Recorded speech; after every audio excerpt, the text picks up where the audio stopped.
welcome to Trucking Along with Kearsey. That's me, your positive voice in trucking, and this is Maureen, my positive trainee. Hi. So last night, I have to make a video about this guy because I think he was an idiot. I think he was too. Yeah, walking through the truck stop and coming out the door, and he sees my Prime jacket on the back. The logo's like this big all the way across my back, and he's like, "You drive for Prime?"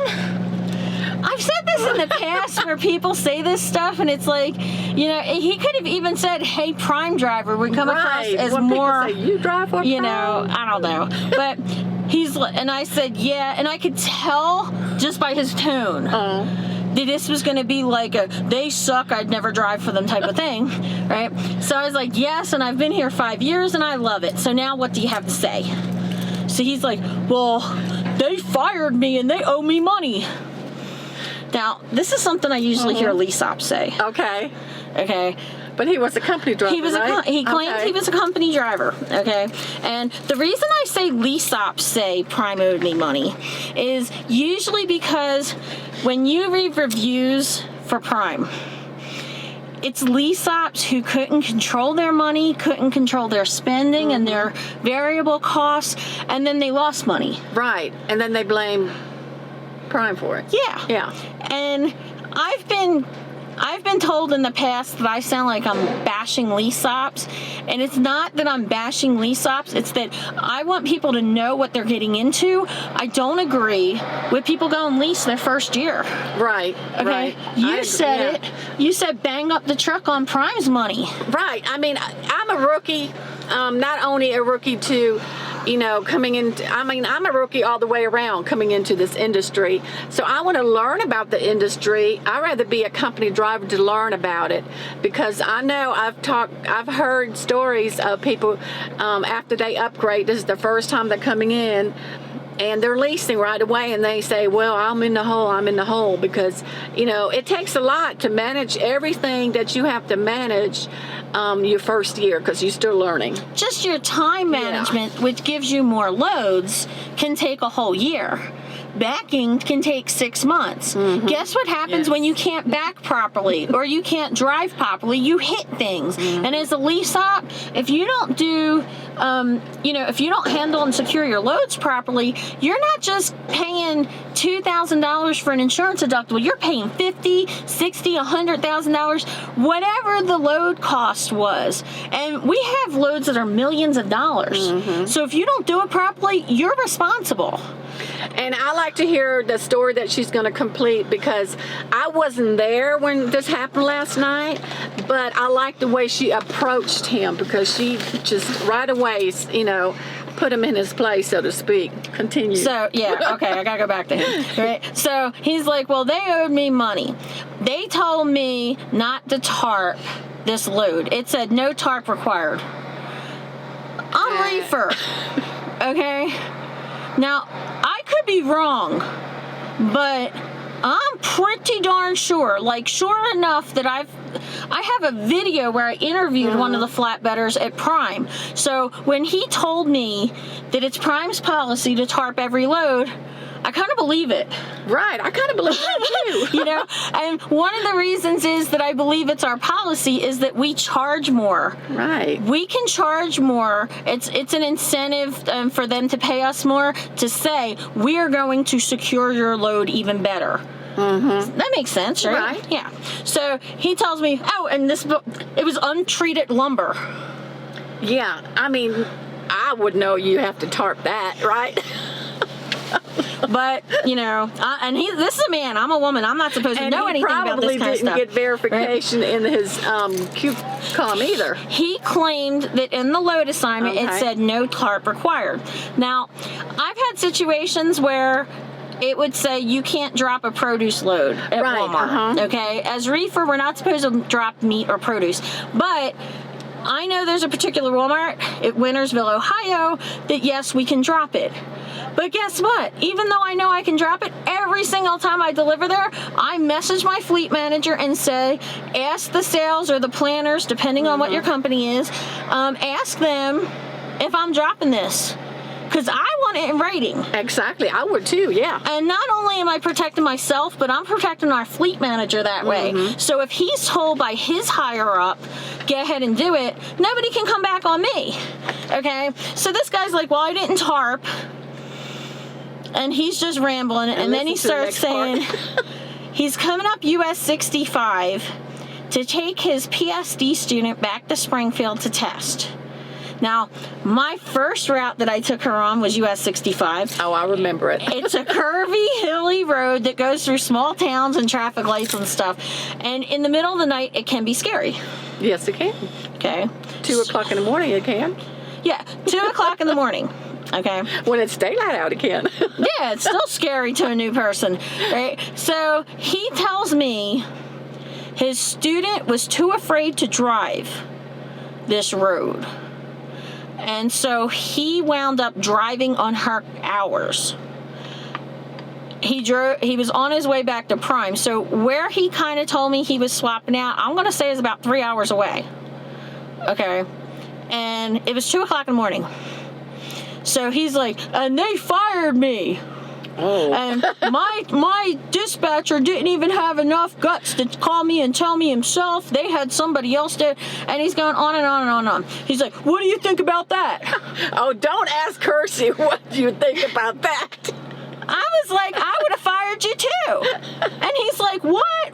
I'm like, okay, by your own admission, you broke company policy by not tarping the load. So you didn't give a damn about the load, right? That's true. He did not, yeah. Number 2, PSD students are not allowed to drive between midnight and 5 a.m. I'm not even a PSD instructor, and I know that. I'm not a flatbedder, and I know you're supposed to tarp the loads. I could be wrong. You guys mentioned down below, but that's what I was told by flatbedders, so maybe they're just overly conscientious, like I would probably do it anyway. But, okay. Then number 3, you illegally drove on somebody's logs. Yeah, and remember, you said, well, why was she scared? If he was sitting in that seat, like he was supposed to be with a PSD student who has a permit, which is the law. Right. The law says CDL holder has to be sitting there. Why was she nervous and scared driving that road if he was sitting right next to her explaining what to do? Because I've done that with you. Yeah, you have. She has guided me, tell me what to do. You know, exactly. I mean, through snow and downgrades and everything. So that's your job as a trainer. So maybe I'm thinking he was not sitting next to her. Well, and then the kicker is they found a place to stop to swap so that he could drive on her logs. He was out of hours. Okay. Now, I was like, so you had a place to park to stop and swap. But he didn't take the opportunity to call. Right. And, well, to park. He could have just parked the truck. And on that road, there is no shoulder. So it's not like they swapped on a shoulder and then he needed to drive.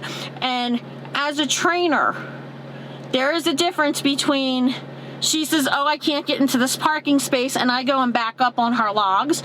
That's a difference between I'm going to drive 3 hours. Right. Okay. Me personally, I probably would have driven PC, personal conveyance, just to go park. I know people are going to tell me, oh, well, that's illegal too. You know, it's still better for me to violate and park than for me to drive on somebody else's logs, because those logs don't belong to me. Those logs belong to her. Those logs belong to that PSD student. So, you know, it's just so wrong all the way around. The whole story was just so wrong. And then he says to me, well, are you a trainer? Yeah, I am. Yes, Which is why I know that you're full of shit. You're full of beep. Yes. Okay. So, and he's trying to blame Prime for all of this. It's like, okay, you're not taking any kind of responsibility for what he's doing. And then he says, well, they owe me money and there's a lawsuit and they didn't pay me, blah, blah, blah. And I'm like, you know what? It's like, what does the lawsuit have to do with your situation? Nothing. But every major carrier gets sued because those are the companies that have money. You don't sue companies that have no money, right? Right. I mean, you know, that's why ambulance chasers always go after accidents with big companies. That's right. You know, so, and most of the lawsuits, to my own reading, are frivolous anyway. You know, the lawsuit he was actually talking about, which Prime just settled, involved people signing contracts, both as PSD and lease ops, and then suing that they didn't like the contract. So now, 10 years later, you know, there's lawsuits about this. I don't have a problem with the contract I signed. I read it. I know what it said. And when people make lawsuits like that to me, it just seems like you're an idiot. You're saying I'm too stupid to know what I signed. And now I want to get paid. I want you to pay me because I'm stupid. Right. And it was so funny because I went in first and I was coming out and she was coming in. And I was just walking in and I could tell that she had a conversation with this guy. And I'm like, oh, I know this. I said, whatever happened, I know Kirsty probably put him in his place, because I could tell that he was, you know, bashing Prime and everything. And then after I got back into the truck and she said, I am so glad that you walked in there without your Prime, because Prime shirt on, because that gentleman probably would have approached you too. Because if he would have said something to her, I really would have been going off and saying, you know, take your nastiness and go away. Yeah. And, you know, it was, oh, they're such a rotten company. If they were a rotten company, why were you with them for 3 years? Exactly. You don't stay someplace for 3 years if they're rotten. But you know what? We took this as a learning experience. We talked about, you know, the situation and stuff like that. But it comes down to, okay, let's say you did not have a good experience with a company that you are with. Why do you have to bring that up in like a place just, you know, he didn't know us or anything? I just don't think that's a cool thing to do in general.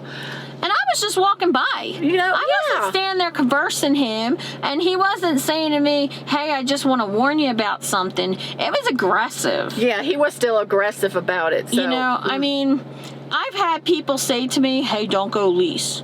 No, that's not my, because like we said, some people can go lease and be lucrative. Others have no freaking clue.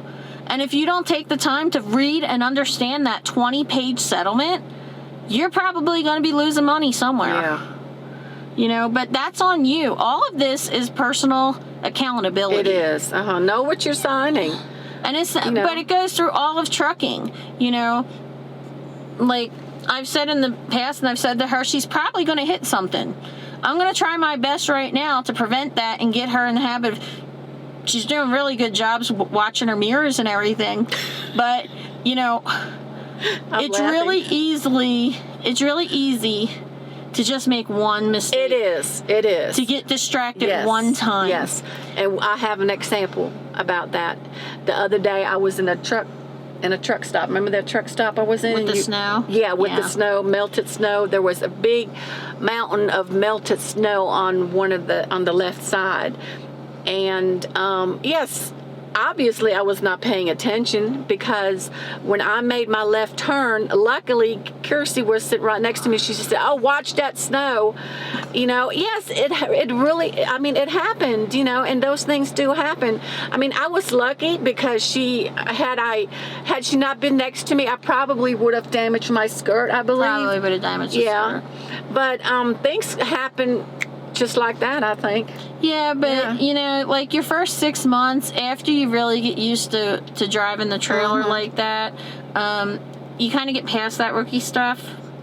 So, but when you do that, own up to it. Yeah. Don't blame somebody else. I know people that will say, oh, well, this guy cut in front of me. And you know, I own up to it right away. I said, oh, thanks for letting me know, because you just helped me avoid, you know, damaging something. But so, I'm saying if you did hit it, like those are the things that the fleet managers hear and the safety department hears. Oh, it was somebody else's fault. It was the trainer's fault that didn't train me properly. It was the idiot's fault that cut me off. Right. It was this guy in front of me's backing up, and you know, they never say I got distracted. Right. And how am I going to learn, or anybody, if people don't take accountability for that, you know? And I admit, I knocked an axle off a trailer. I tell everybody this story because I don't want them to do the same thing. Going through the fuel island, I got distracted, and the trailer hit the the concrete barrier. She does really good going through the fuel lanes now because she's not going to hit that barrier. She always says when she tells me about things, she said, "Do you know why I know that?" I'm like, "Because you've done that before, right?" She said, "Yes." I do. So, it works out that way. But even that accident, when I had that and my fleet manager called up and said what happened, I told him the truth. You took a responsibility. I turned around and said, I didn't turn wide enough and I got distracted and I hit it. And he didn't even say, don't do it again. And that's hard to do sometimes, to take accountability for it.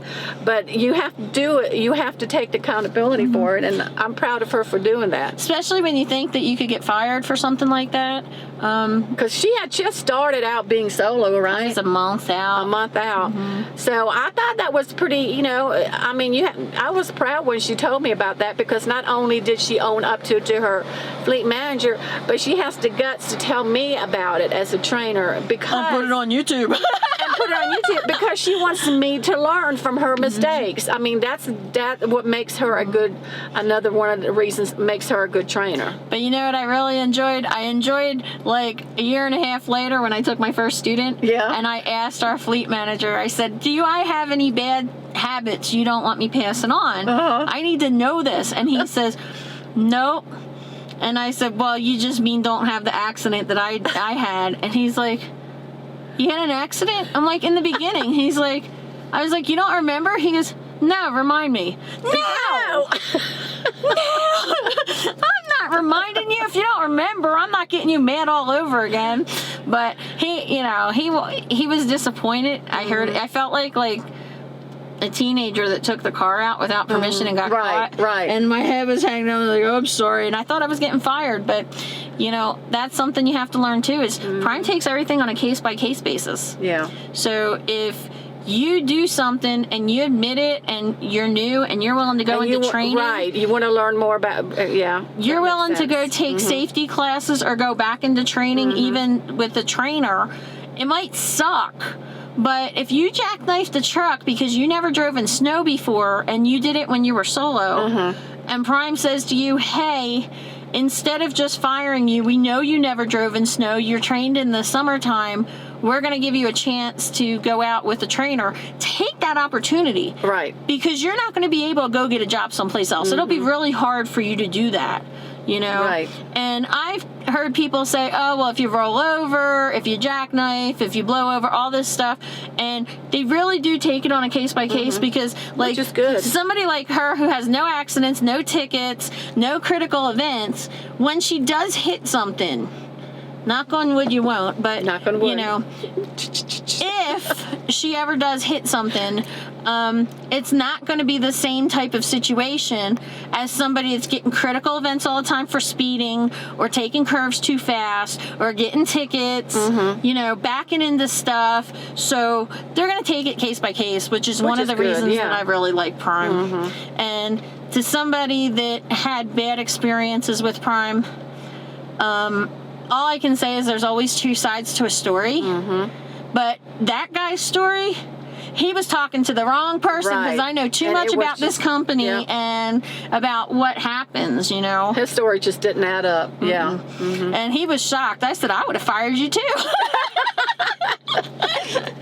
So anyway, you know what we'd like to do? I want to hear something like the funniest complaint or review you guys heard about your company. Put that down below because I want a good laugh. I've heard so many stupid comments from people about, why that company sucked and that kind of thing. And when I read some of the comments, it's just hysterical. It's hysterical, yeah. So if you saw something funny about your company that you know is not true, write it down below.